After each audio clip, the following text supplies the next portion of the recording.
Hello, hi, folks. Welcome. Happy Friday. In hopes that you squeezed more out of your day than the day squeezed out of you. I am Sean Azimi with SideGigSean.com, where I help you look, start, and grow your side business. Welcome. How are you, Jenny? How are you? Welcome. Good to see you. I'm sorry. Oh no, I'm sorry. I know it's late, East Coast, but I'll make it quick and I'll make it worth your while. So tonight I'm gonna tell a story, and it's definitely not a farming story.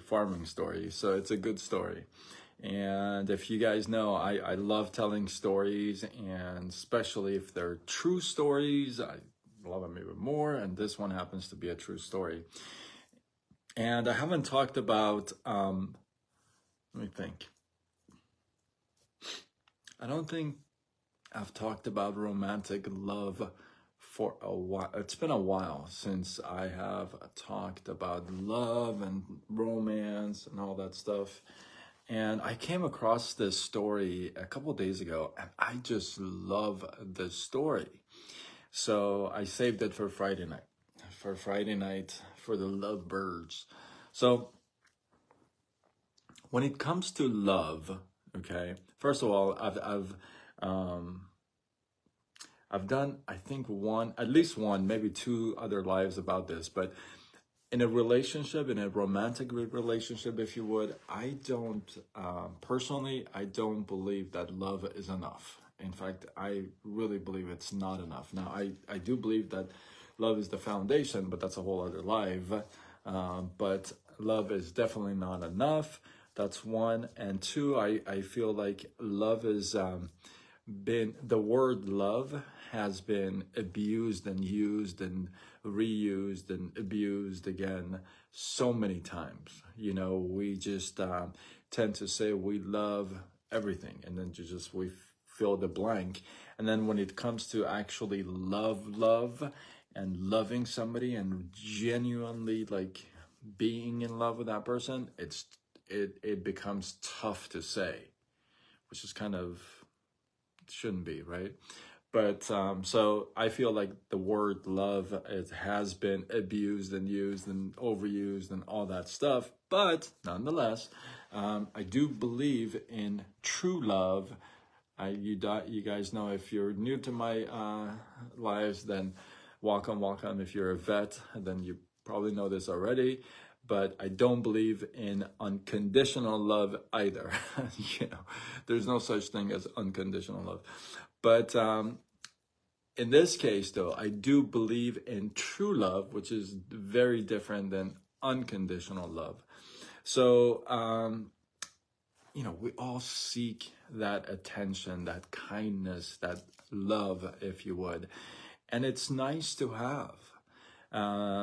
Not sure if you've experienced it or not, or you've experienced it and got out of it, and it was painful to get out and all this stuff, and we've kind of all been through it.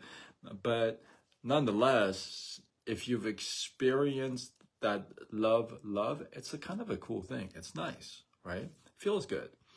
But now, in addition to not believing in unconditional love, and Brad, what's going on? Be money in the house. True love, I believe that. Okay, there's so many types of loves you could talk about, but true love is not the same as love as at first sight. Okay,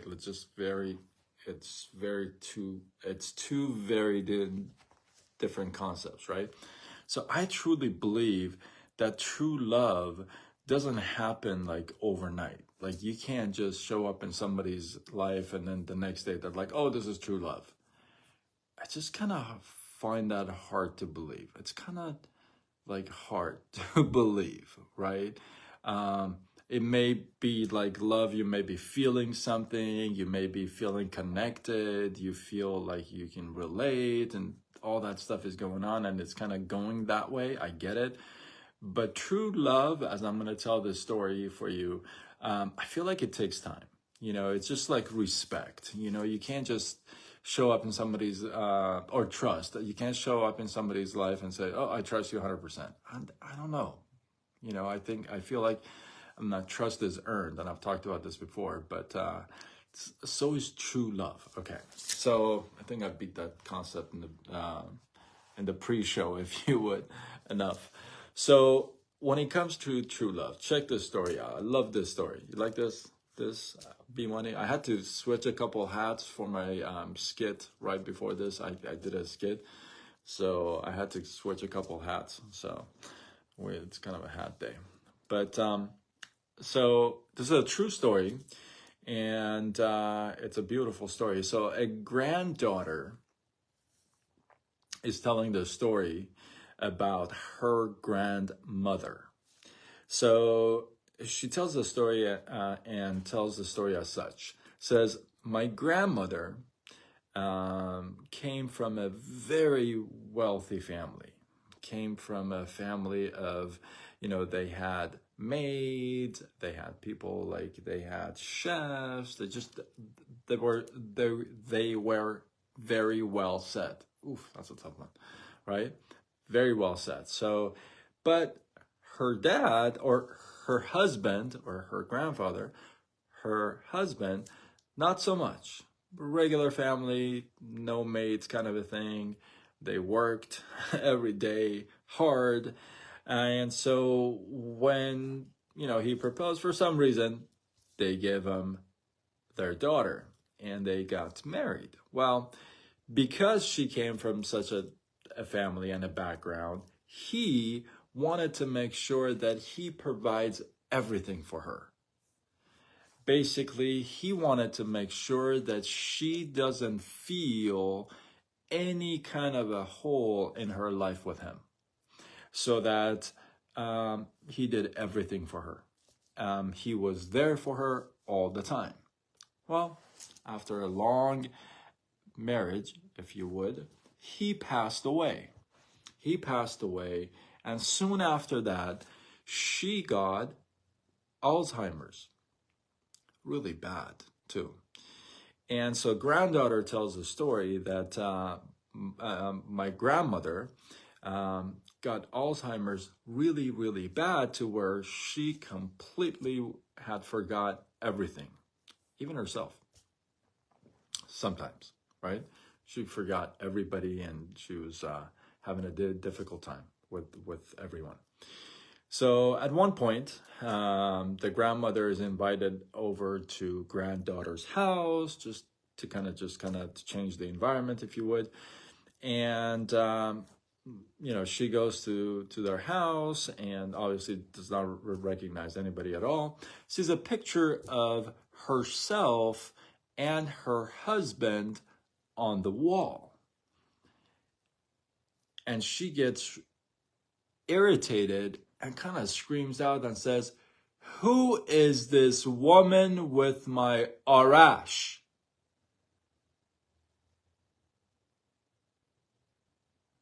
And the granddaughter says, everybody's shocked because her husband's name was Arash. She had forgot herself, but remembered him. Isn't that amazing? I think that's so amazing. That somebody in a day that they're old and fragile and have Alzheimer's, can't remember a single person or a single thing, not even themselves. Even looking at their own picture, they can't remember themselves, but they're immediately reminded of the only one true love that they had. And I feel like Having a true Andrea, how are you? Welcome, welcome. I just saw you coming in. I don't know how long you've been here. So true love, I feel like it's an accumulation of little tiny acts of kindness, love, and here and there piled on top of each other. You're layering your love over and over and over for somebody to whereas it's impossible to forget. Even if they forget themselves, they can't really forget the love that you had given to them. I think that is just so powerful and such a beautiful story. And I love how I love how the symbol in this story represents somebody who's forgot themselves, but they can remember somebody that they gave them actual true love, right? And I feel like that's amazing. Oh, you just got here. I think there's a delay with the comments, so if I don't respond immediately, it's not that I don't see them. I usually respond when I see them. So true love takes time, and it's layer after layer of little tiny pieces of love here and there, acts of kindness, understanding, you know, the whole enchilada. It's not like you guys don't know. Elaine, wow, how are you? Welcome, welcome. Good to see you. I don't know how long you guys have been here. If you don't comment, I don't know you're here. It used to be able to tell you like who's here, who's not here, but it doesn't anymore. So yeah. Hi Shima June, how are you? Welcome, welcome. Hopefully you circle back because I'm about to wrap this up. So yeah, true love is very different than, like I said, love at first sight. It takes time, and it's just little tiny pieces of seeds you're planting here and there. And I think that's beautiful. I've been in the mortgage industry. I was in the mortgage industry for 19 years. I'll give you this story and I'll drop it. I had, over the years, I would get a few clients that had been together for over 50 years. And I have this notebook, and I don't have it here, but I have this small notebook that I asked them the one question all the time. So I asked them, I'll give it to you real short. I asked them, what's the secret to living with the same person for over half a century? Like literally, like half a century, right? And they all would give me something to write down, right? And I have them all written down. But what I want to share with you is there have been times that one of them has passed. You know, the spouse has passed, the wife is gone, or the husband is gone. And I get to speak to the one, obviously, that's here. That obvious. I don't know why I had to mention that, but I get to speak to them. And very rarely, like I can remember the times, and it's very rare, but I get some women and some men that speak about their past wives and husbands in a way that you literally like melt when they speak about like how they were and how they loved and how they cared. And it's amazing to be able to live with somebody for that long, be gone, and they still talk amazing about you. I think that is just so profound.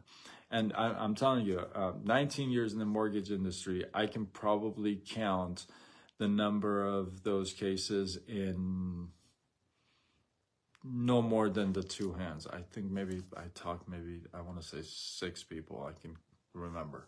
That's it. That we're like talking just like amazing. I'd be like, oh my God. And I think that's special. And I think that's true love because it's an accumulation of just layers and layers and years of little tiny things. So with that, hopefully you guys got some love, some inspiration, some value from this. I appreciate you guys. Drop your thoughts, your comments, your feedback below. let's see. So what's the topic tonight? It's about love, true love. How to tell if it's true love or not. And then I did a skit, 2 people skit. So go check it out. Share, like, comment, do what you have to do. If you feel like, oh, this was worthy of sharing, do what you gotta do. Spread the love. Tag a couple people. Share it on your wall. And with that, I am Sean Azimi with SideGigSean.com, where I help you look, start, and grow your side business. Signing off until tomorrow when we do it all over again. Much love.